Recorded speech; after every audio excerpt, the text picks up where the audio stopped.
A big theme of this podcast really revolves around human behavior change and the power that intentionality plays in our lives.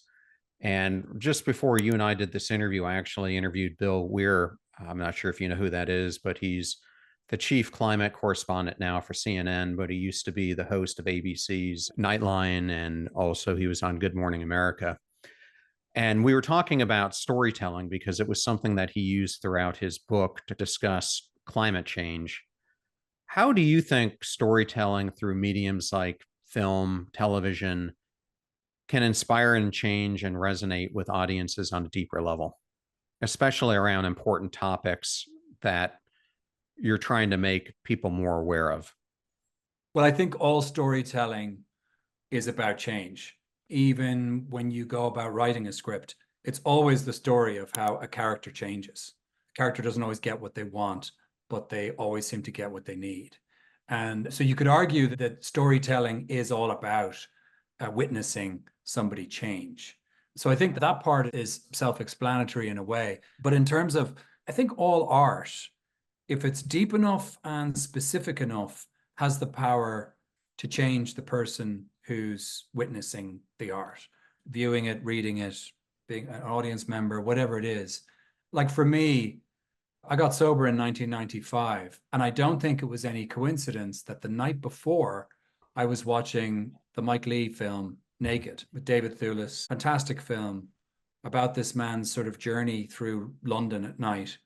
And somehow I took from that this sort of idea that unless I get off this kind of roller coaster that I'm on, something bad is going to happen. And David Thewlis's character he's circling the drain in that film. He's on a helter-skelter going down, and it's like this rock bottom that he never quite hits.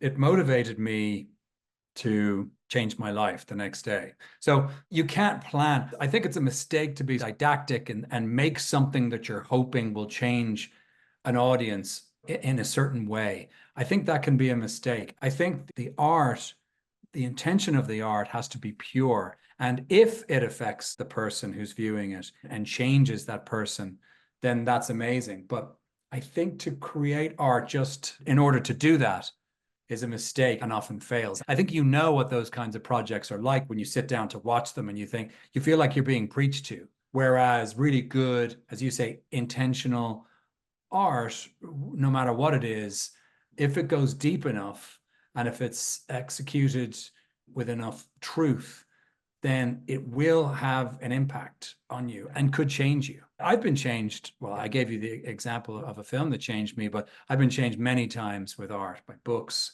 art on canvas, music, if you think about it. So that would be my take on that.